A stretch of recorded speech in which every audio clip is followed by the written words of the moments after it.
Bonjour à tous et bienvenue sur ma chaîne. Pour les personnes qui découvrent cette vidéo au hasard de leur recherche, il est à savoir que celle-ci fait partie d'un ensemble de tutos que j'ai dédié à la réalisation d'un album spécifiquement conçu pour des personnes qui n'auraient qu'un bloc en 20 sur 20 cm d'une collection. Et me concernant, j'ai choisi la collection The Legends of the Dragons de la marque Alchemy of Art.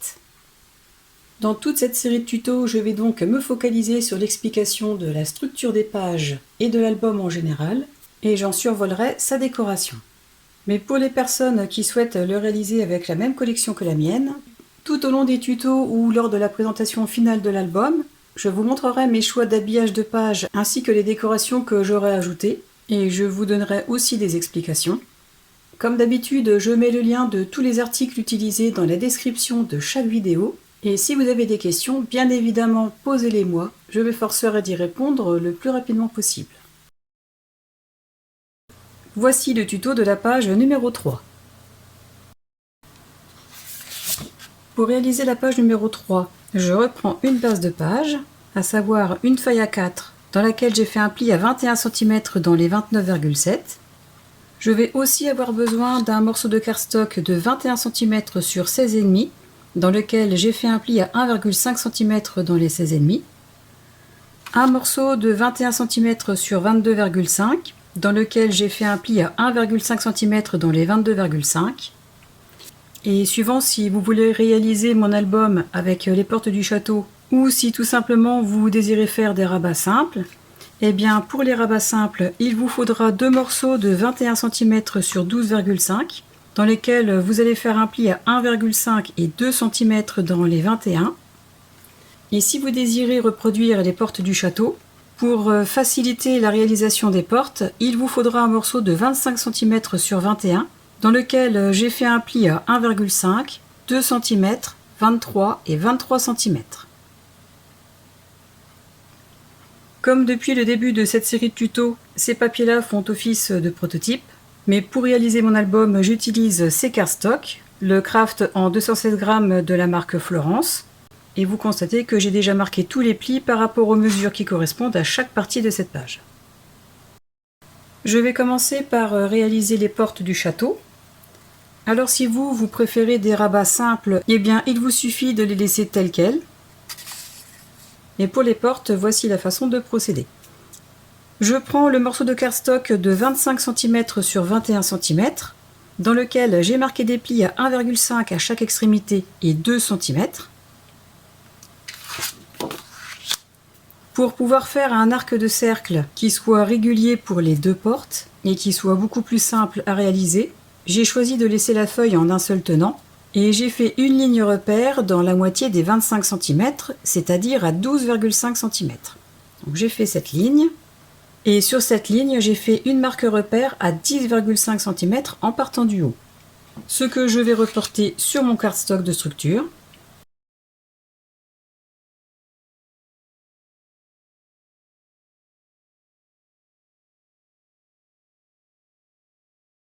Comme ceci. Ensuite, pour réaliser l'arc de cercle, ce point sera le centre sur lequel je vais mettre la pointe de mon compas. Enfin plus précisément de mon cutter. Je vais prendre un diamètre de 10,5 cm. Voilà. Je place la pointe de mon cutter au niveau de la marque repère. Je maintiens bien mon outil. Je place la lame de mon cutter tout contre le premier pli, comme ceci. Et je commence la découpe.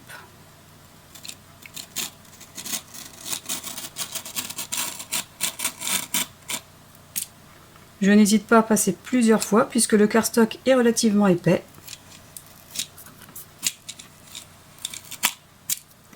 Et je fais la même chose sur l'autre partie.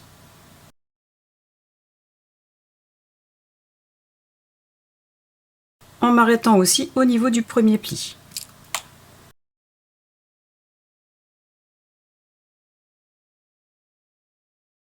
Avant de retirer la pointe, je vérifie que tout soit bien coupé. Donc ça me paraît correct.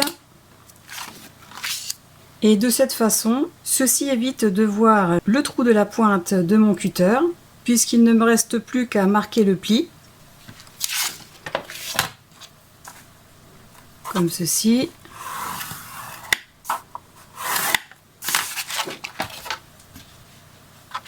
À plier la feuille en faisant se rejoindre les deux extrémités.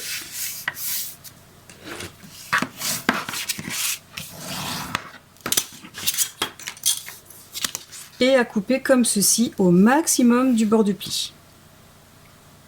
De cette façon, j'obtiens deux pans de porte parfaitement symétriques, sans avoir été embêté par la pointe du cutter, qui ne sera donc pas visible.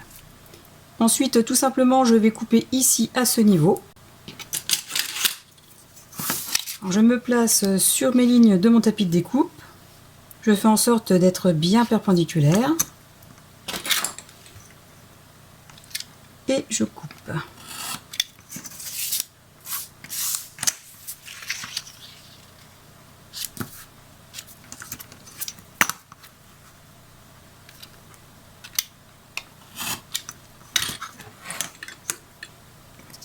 Je termine au ciseau.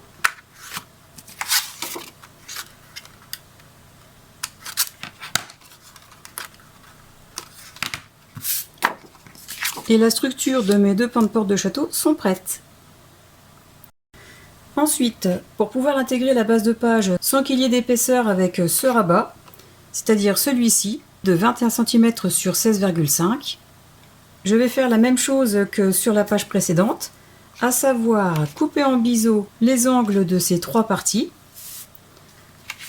en les alignant sur les lignes de mon tapis de découpe, en les superposant comme ceci pour obtenir l'angle de coupe. Je fais une marque repère dans la diagonale, une ici. Sans faire bouger l'ensemble, je soulève celui-ci que je mets dessus. Et idem, je fais des marques repères dans la diagonale, ce qui me donne les deux parties à couper. Et je fais la même chose avec ce rabat et celui-ci. Chose qu'il ne sera pas nécessaire de faire sur le dernier rabat, étant donné que celui-ci ne sera pas en contact avec ceux du haut, puisque les pattes de collage des portes ont été coupées à ce niveau. Je prends la base de page et je vais y placer ce rabat. J'en colle l'extérieur de la patte de collage.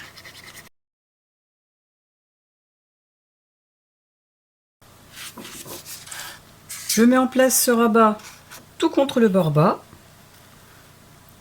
Et comme d'habitude, en m'alignant bien par rapport à la droite et à la gauche.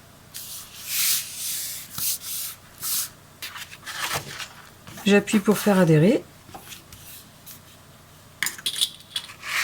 Ensuite, je prends le premier pan de porte et j'ai marqué les plis aussi au préalable.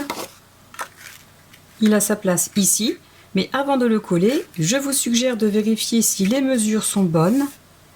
Donc ici, c'est vraiment 21 pile poil, mais je pense que je vais recouper 1 mm pour éviter que le haut ne risque d'être abîmé à force de manipulation de l'album. Donc je vais recouper d'1 mm les deux pans de porte. Voilà. Et là, je trouve que la mesure est déjà plus appropriée. Donc je vais en coller les pattes de collage et les mettre en place le premier pli tout contre le bord gauche pour celle-ci. Et vous voyez que le fait d'avoir coupé les coins des pattes de collage évite complètement la superposition des pattes de collage. Donc celle-ci se colle ici et celle-ci va se coller forcément de ce côté, le premier pli au niveau du bord de la page, comme ceci. Les deux portes sont mises en place, ainsi que le rabat du bas. Je vais mettre en place le rabat du haut. Je prends le morceau de cardstock de 21 cm sur 22,5 dans lequel j'ai fait un pli à 1,5 dans les 22,5. J'ai bien marqué le pli. J'en colle la patte de collage.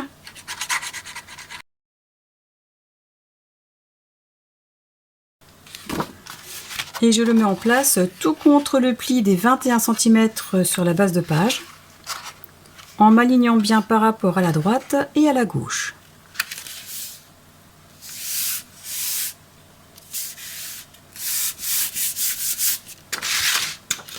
Je fais adhérer. La structure de page est terminée, donc le rabat le plus petit sera fermé en premier. Il y aura le pop-up ici. On referme le grand rabat et les deux pans de porte. À présent, je vais m'occuper de décorer la porte. Alors, voici mon premier prototype. J'ai eu envie de reproduire plus ou moins un modèle de porte médiévale. Et j'ai donc décidé de rajouter des éléments en surplomb pour donner un peu plus de volume à la porte. Et pour réaliser ces deux éléments, j'ai tout simplement pris une chute de cardstock de structure dans lequel je vais tracer avec mon cutter circulaire un cercle de 9 cm de rayon. Donc je vais vous montrer comment faire. Je prends un morceau de cardstock de 21 cm de long sur 15 de hauteur. Et comme pour les portes tout à l'heure, j'ai tracé une ligne repère dans sa moitié, c'est-à-dire à 10,5 dans les 21. Ensuite, étant donné que ce cercle va avoir 9 cm de rayon, j'ai fait une marque repère à 9 cm en partant du haut, ce qui me donne l'endroit exact où placer la pointe de mon cutter. Je reporte donc 9 cm sur l'espacement du cutter. Voilà. Je place la pointe sur cette marque. Je maintiens bien l'outil, je tiens bien la feuille. Pas besoin de faire descendre plus bas que la marque, étant donné que nous n'aurons besoin que du dessus. Je fais attention à mes doigts et je coupe.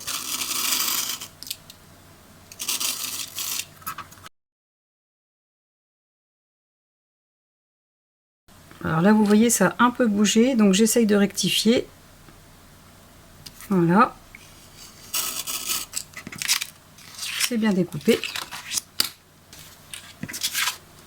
Je vais marquer le pli au centre.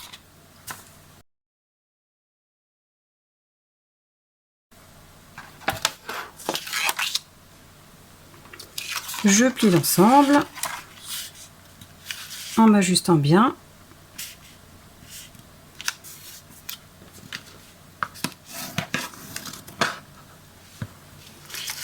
Voilà. Ensuite, dans la hauteur, je vais faire un repère à 6 cm. Je fais le repère au niveau du pli, donc 6 cm. Je vais couper à ce niveau.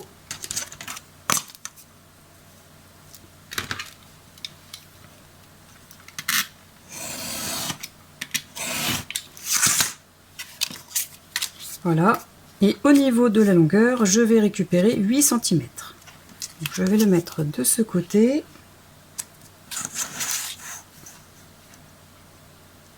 Donc 8 cm, c'est ici. Je coupe au niveau du pli. De cette façon, je n'aurai pas le point apparent.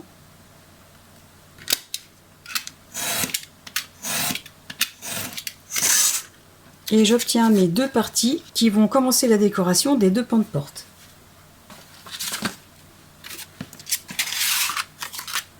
Voilà. Et pour donner encore plus de relief à cette porte, vous pouvez soit découper l'intérieur comme moi je l'ai fait sur mon prototype, et pour ce faire, il vous suffira de procéder exactement de la même façon que pour ces deux parties-là. Et la seule différence, c'est qu'il faudra prendre un rayon de 7 cm. Ne faites pas attention au symbole de diamètre ici. 7 cm concerne vraiment le rayon, donc c'est-à-dire que vous prenez avec votre cutter un espace de 7 cm. Et concernant les mesures, il faudra couper dans la hauteur à 4 cm et dans la longueur à 5,5 cm. Encore une fois, je vous le répète, vous n'êtes pas obligé de retirer l'intérieur de cette partie. Vous pouvez très bien mettre celle-ci par-dessus. Et si vous décidez de retirer l'intérieur, eh bien ceci vous servira de gabarit. Vous n'aurez plus qu'à tracer les contours et retirer l'intérieur. Ensuite, concernant la partie du bas des pans de porte, j'ai coupé des rectangles de 8 cm sur 11,5 cm que je vais placer comme ceci, à 1 cm à partir du bord bas et en m'alignant avec les parties du haut au moment de coller, mais pour l'instant vous ne collez rien. Et comme pour les parties du dessus, soit vous pouvez rajouter des éléments avec 1 cm de moins de chaque côté, ou alors couper à l'intérieur de façon à laisser un cadre de 1 cm. Si vous optez pour cette conception de porte de château, pour la décorer et lui donner un effet bois, il y a plusieurs options. D'ailleurs, à ce sujet, je vous remets dans le petit i une vidéo dans laquelle je montre 3 possibilités pour obtenir un effet bois. Mais concernant cette série de tutos qui concerne essentiellement la structure de l'album, je ne vais pas le faire avec vous, d'autant que je ne me suis pas encore décidée sur la façon de les décorer. J'hésite encore soit en utilisant un tampon ou alors ce pochoir avec l'effet bois, ou alors avec un classeur de gaufrage. Et encore une fois, de toute façon, je vous montrerai ça à la fin quand je l'aurai terminé. Je vais vous montrer comment je compte décorer à l'intérieur. Concernant l'intérieur de ce grand rabat, je vais commencer par l'habiller avec un morceau de cardstock de couleur beige, en prenant les mesures de cette façon, en laissant un liseré d'environ 1 ou 2 mm de chaque côté, en faisant un repère sur le cardstock et en coupant la feuille. Et une fois coupée la bonne mesure, je vais y placer cette feuille qui représente la salle de banquet avec les tentures et les décorations, comme ceci. En bas, je vais aussi mettre un morceau de cardstock de couleur beige, pour seulement ensuite placer le pop-up. À l'intérieur des portes, j'y mettrai des chutes de cardstock de couleur beige, tout comme ce côté de rabat. Et concernant le reste, je verrai par rapport au papier qu'il va me rester. Mais je sais aussi que je vais y ajouter des emplacements photos de couleur acacia, que ce soit ici ou ici, tout comme j'en mettrai aussi sur les pages précédentes. Ce tuto est à présent terminé, j'espère qu'il vous aura plu. N'hésitez pas à me dire ce que vous en avez pensé dans les commentaires. Pour me soutenir et m'encourager dans les partages, pensez à cliquer sur le pouce vers le haut, à vous abonner à ma chaîne pour ceux qui ne l'ont pas encore fait et à la partager autour de vous. En attendant la suite de cette série de tutos, je vous souhaite à tous de passer une excellente journée et je vous dis à très bientôt. Au revoir!